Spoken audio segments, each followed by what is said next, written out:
A lot of the legacy that I leave behind for my kids, my family and my spiritual children, will be that of my father's legacy, my upbringing. It's cool to say, like, live in the moment and all those things, but we don't think about the effects that it could have on us. 10 minutes, 10 weeks, 10 days, like 10 years from this very moment. Sometimes I get caught up, for me, just get caught up in what I'm supposed to do that week, that day, what I've got coming up.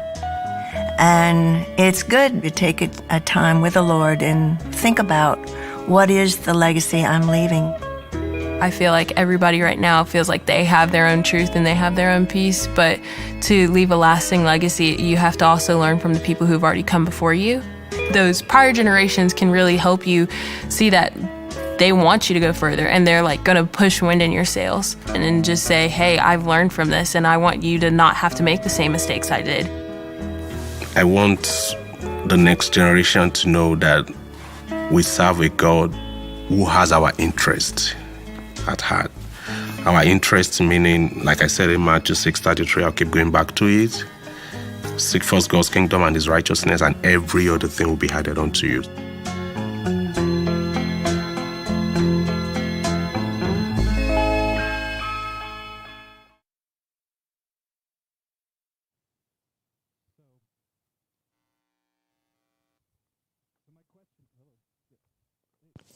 My question is, what is the purpose of parenting? Why do we do it? What is parenting all about? What is the purpose? What's going on when we get into that? Now, a lot of us probably haven't thought about that. If you don't have children, you probably haven't thought about it a lot, because you're not going to have a bunch of opinions about something that's not you're interested in or you're not about. Actually, that's wrong. In the age of the internet, we all have opinions about things we don't know anything about. But mostly, you don't give it a lot of thought. What is the purpose of parenting? If you don't have kids, you don't think about that. But I would actually say that a lot of people who are parents don't think about it a lot either. We don't think about what we're trying to do here. We think about, oh, I have kids. Like, they're going to bring joy, and I'm going to carry on the family name, and it's going to be fun. Or maybe it's like this primal, like maternal or paternal instinct of like, I want to make more of the species and I need to do that, and I want to make one just like me, and that kind of thing. Maybe we think that, but we don't really often back up and go like, what is the point of this? Like, what are you trying to accomplish? We can make kids, many of us, but staying engaged with them as parents, that's a different thing. My dad, I mean, he made 7 kids, but he wasn't really engaged with any of us. And so there's a difference there between making kids and actually being a parent. So what is the point here? What is the purpose of parenting? What is it for? What are we trying to accomplish when we become parents? I think that's important for us to understand, because we need to know the game that we're playing here as parents. What are we getting into? But I also think it's important, not just for parents, but for people who want to be parents, this conversation that we're going to have. I think it's important for people who want to be parents, because some of you are going to attempt to be parents, biological parents, right? Some of you are going to foster or adopt, and that'll be an awesome thing. And so we want to have that conversation. Some of you maybe aren't married and you'd like to be someday, and you'd like to have kids, so this is a conversation that's worth talking about, like what's going on there. But I also just think, like, I don't know if you've noticed, but there's like kids everywhere. There's lots of them out there. And so something's going on in society as a whole. People are having children, and you see them around. And we should talk about what is the point of that, what is going on, because those kids are going to grow up and they're going to be your coworkers or employees or friends, or they're going to be at your school, or they're going to be at your church. Like, parenting and what is happening with children affects all of society. A lot of decisions, even around COVID, right, were made around parents and children and what's going on there, right? So it plays out all over the place, and so we need to talk about it, because what we're doing as parents is going to affect all of us eventually anyway. So I thought about different ways to access this, like what is the point of parenting? And I looked to the American Pediatric Association, because they're an authority on these things. Like, all right, what does the APA say is the purpose of parenting? And they say, number one, parenting is to ensure a child's health and safety. So parenting, part of your job is to make sure that they kind of grow up and live and survive. Because it's a harsh world out there, and kids are the most vulnerable members in the world, right? And so this is why your parents told you to put a coat on because it's cold outside. This is why they make you eat your vegetables. This is why they limit the amount of time that you're on screens, because we're trying, as our job as parents, to make sure that the children grow up and they're safe and healthy, right? Number one. Number two, the APA says that parenting is to help children prepare for life as productive adults. Makes sense. We want to see you get out on your own and do your own thing. And so part of our job is to make sure you arrive there alive and safe, yes, but with the skills necessary to function as an adult. We want you to know how to, pay taxes or hold down a job or show up for work on time or live somewhere other than our basement or whatever. Like, this is part of the goal of parenting is we want you to be able to go out, eventually leave the nest, fly out, and do your own thing. Like, that's part of the role. And then the third one they say is that parenting is to transmit cultural values. Now, I think that's really interesting that the APA would say that, and I think it's true. We have values as parents, and we want to pass them on to the next generation. It's sort of a part of the legacy that we leave. We say, this is what matters, and so we tell our kids, this is what is good, this is what is bad, this is what is right, this is what is wrong, this is good, evil. Like, here's the separations in the world, and here's what we value as a family, and we want you to carry that on and value that as well as a member of this family. I think that's good. But it is interesting to think about what are the values that we pass on. If part of parenting is to do that, what are we actually passing on to the kids that are in our care? And I thought, what does the culture say are the values that we should be passing on? If we are living in a heavy religious culture, like an Islamic culture, it might be pretty obvious what the values are that need to be passed on. You need to believe in Allah and all that kind of thing. But in the Western world, in mostly secular societies, it's a little harder to get our hand around what are the values we're passing on as parents. And so I found this list. They did a survey in 2015, and they asked parents, what do you want your kids to be? And that's one good way of accessing, like, what are our values we're trying to pass on to our kids. So those of you who are parents, if I asked you, what do you want your kids to be when they grow up? How would you answer? Well, there were the top 5 answers that were given in this survey of, like, parents in 16 different countries. Number 1 is this: I want our kids to be happy in life. Number 2, we want our kids to lead a healthy lifestyle. Number 3, we want our kids to earn enough to enjoy a comfortable life. Number 4, to be successful in their career. And number 5, to fulfill their potential. Now, leave that up on the screen for just a moment. Think about the values that are behind all of those statements. There's a lot being said there and a lot sort of unsaid, right? If our goal as parents is to make sure our kids are happy in life, how do you think that's going to go? Like, my number 1 goal is my kids are going to be happy. That's going to be rough because there's some unhappiness in their future coming, right? And happiness is so up and down and sort of comes and goes. Lead a healthy lifestyle. What is healthy? What are we defining? How do we define that? Earn enough to enjoy a comfortable life. What is comfortable? And how much do you have to earn to enjoy comfortable, accounting for inflation? And think about the value behind that. It is a value of mine that my kids live comfortably, as if comfortable is the point. But it's really, really important that they're comfortable. Is it? Is that important?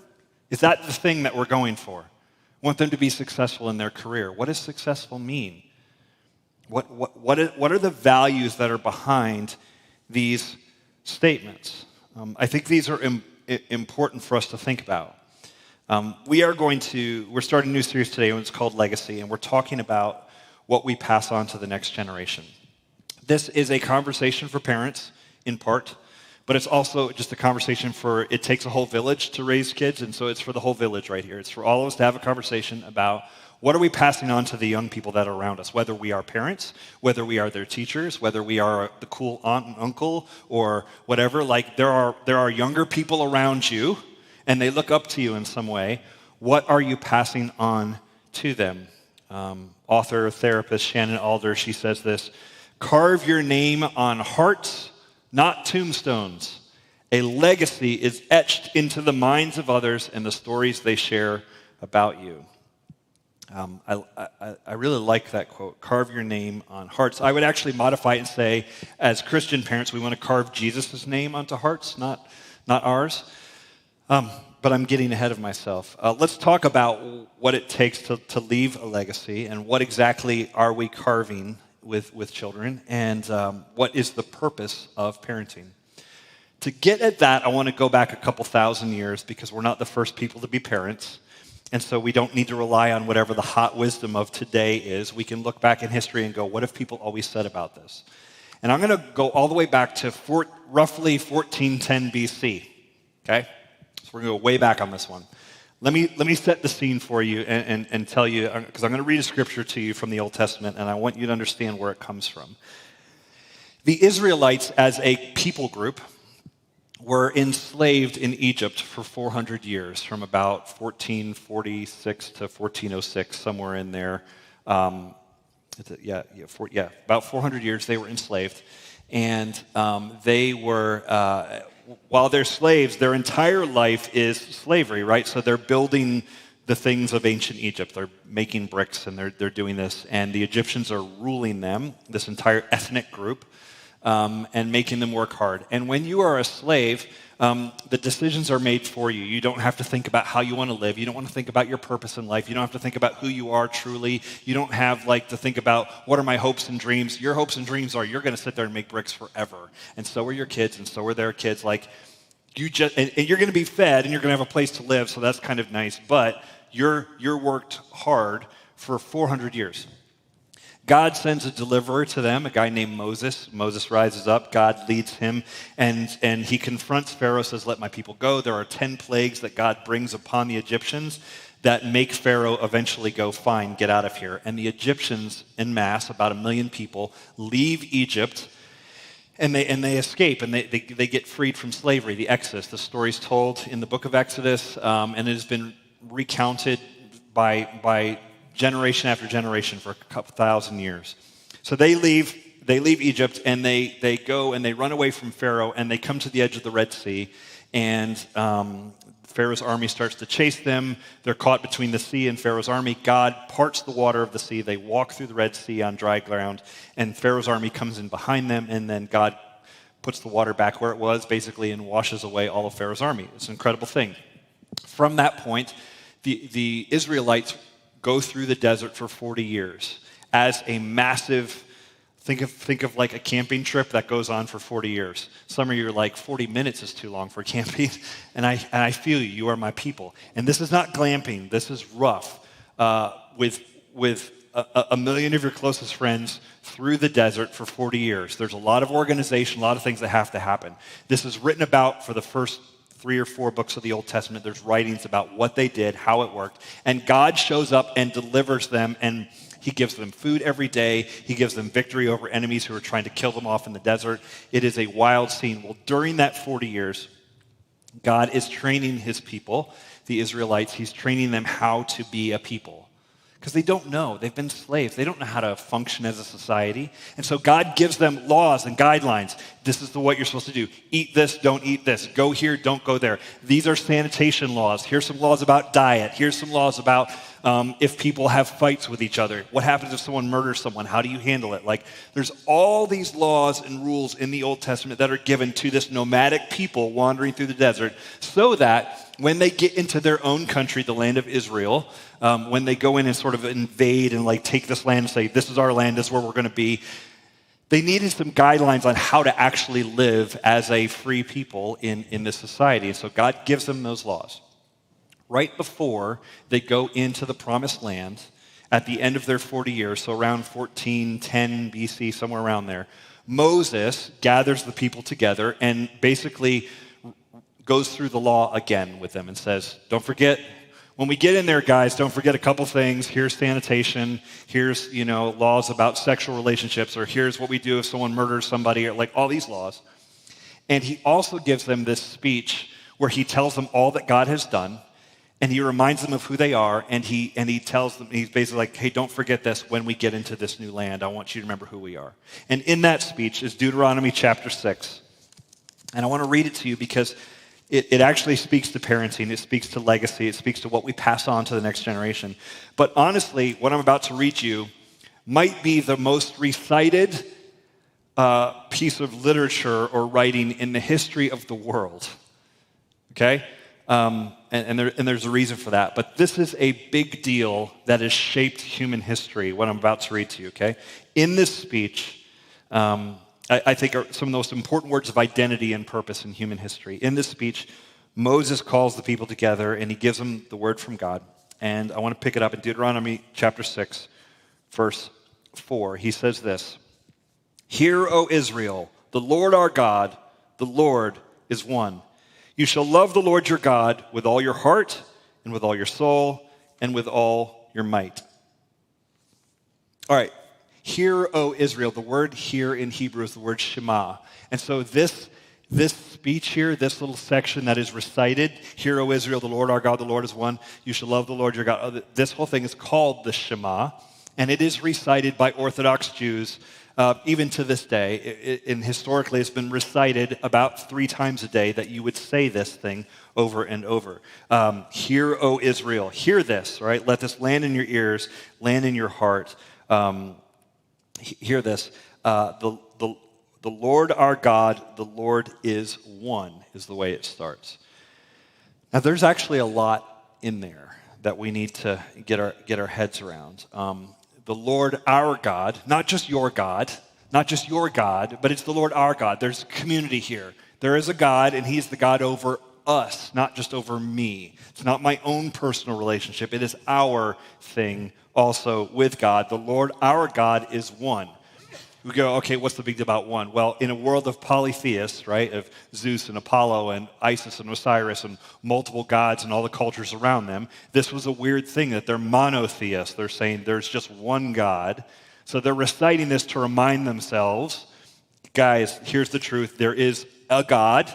There's one God. He's ours, not just yours or mine. And this sets people in relationship with their Creator. There's a Creator God. He has done this. And he has created the world. And they would recite this every day. What do you think it does if you recite that every day?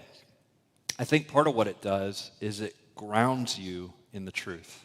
You know how we talk about it in modern culture and modern psychology. We talk about daily affirmations, you know? Like you look in the mirror and you're like, I'm good enough, I'm smart enough, you is smart, you is kind, you know, like whatever. Like we look in the mirror and say these things, daily affirmations. What are we doing? We're trying to ground ourselves in something outside of ourselves that we could say, this is true. This is who I am. This is what the Shema does for Jews throughout history.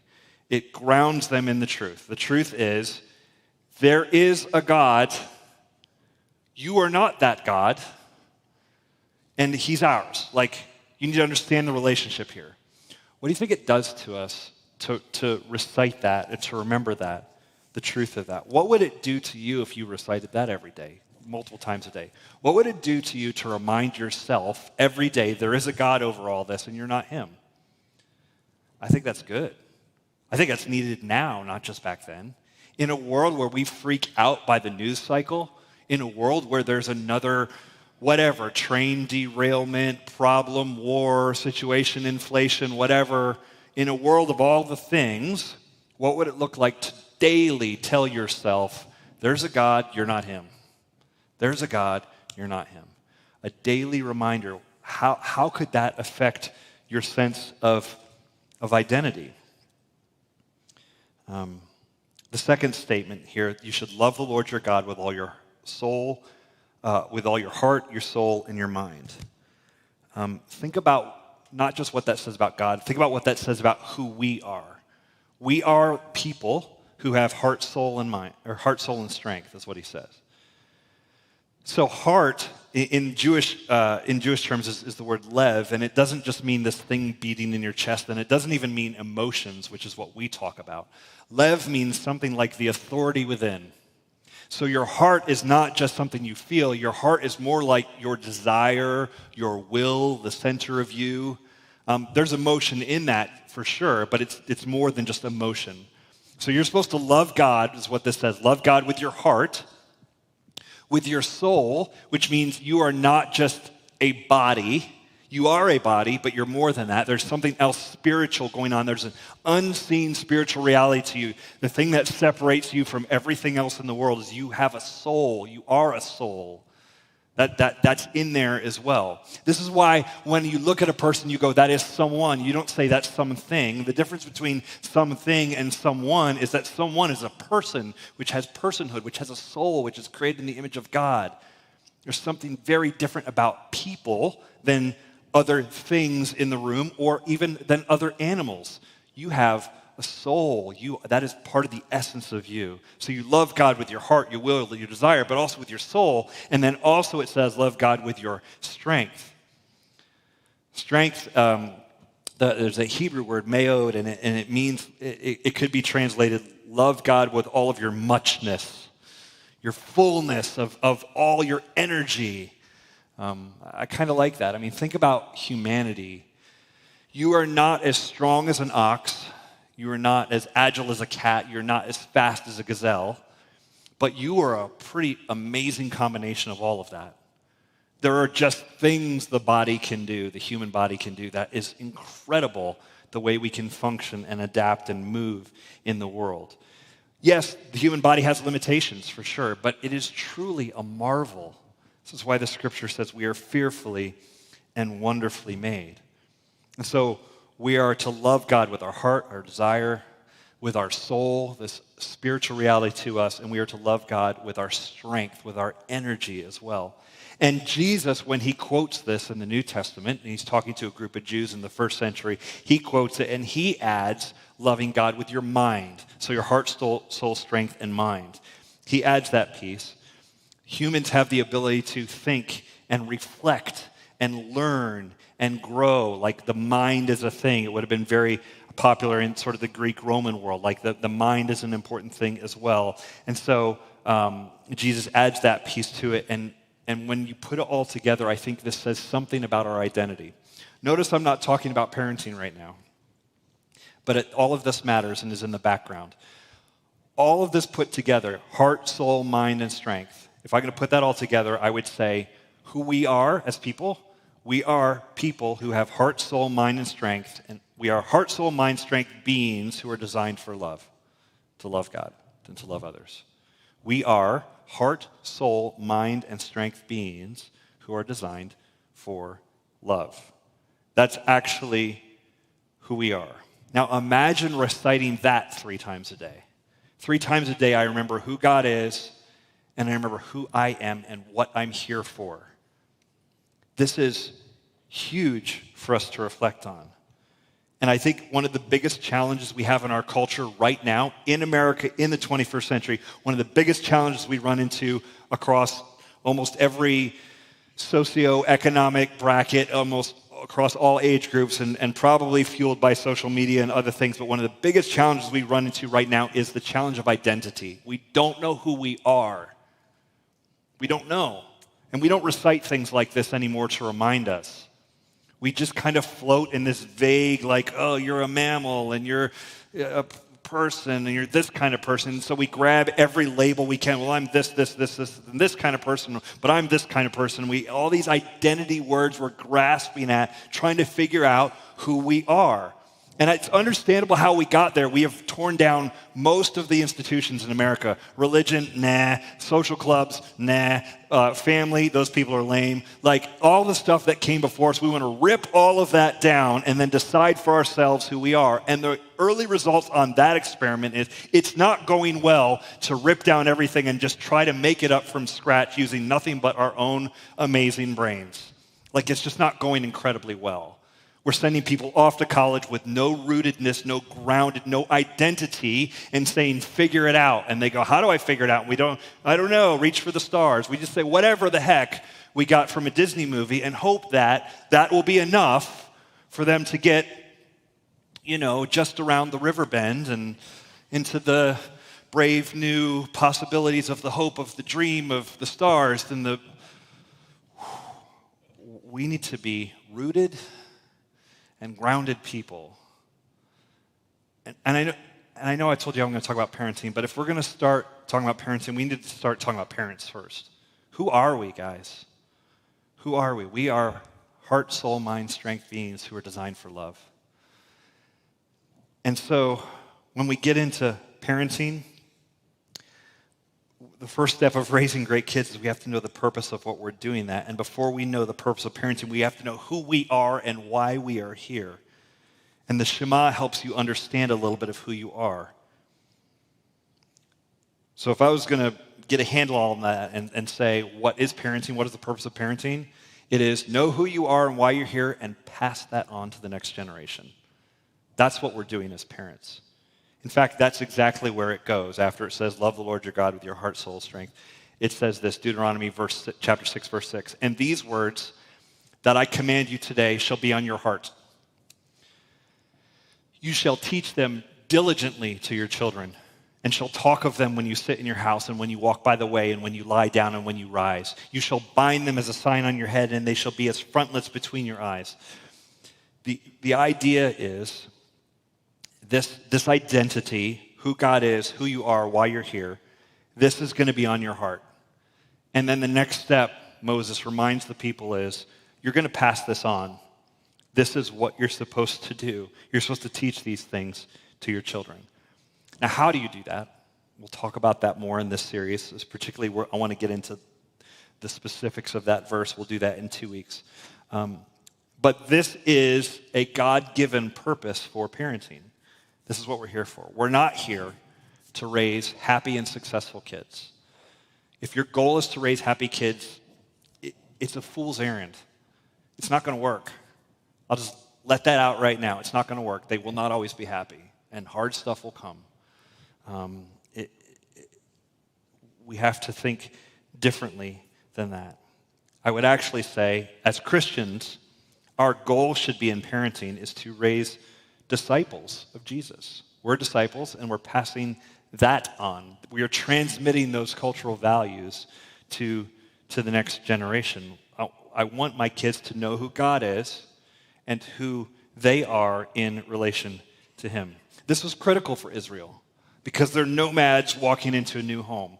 They had kids during the wilderness. They're going to have kids when they move into the promised land. Kids who don't know that God parted the Red Sea. Kids who don't know that God brought plagues, and kids who don't know whatever it was like to be slaves.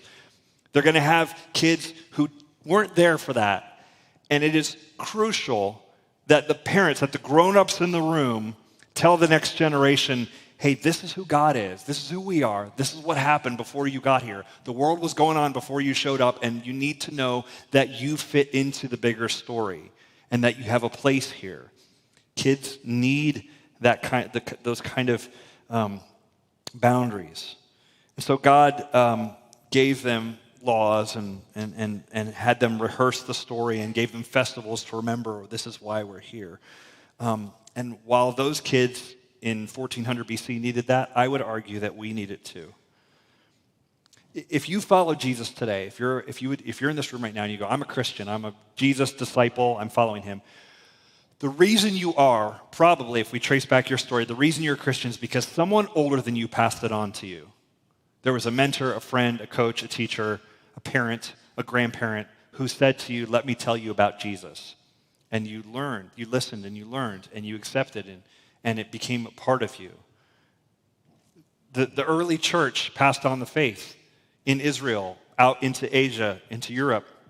Eventually, people brought that faith over to the New World here in the 1600s or whatever, and even into Virginia. They brought the faith into Virginia, and they started churches here. You can go to Williamsburg and find them. The College of William and Mary was founded to spread the gospel, to tell people about Jesus. Like that was the idea. This stuff has deep history. And so we are living the legacy of those who came before us who decided it was worth telling us about Jesus. Someone passed it on generation to generation to your grandparents, to your parents, to a teacher, to a friend, who then told you about it. And it is now your role to pass that on to whoever comes after you. This is our role as parents.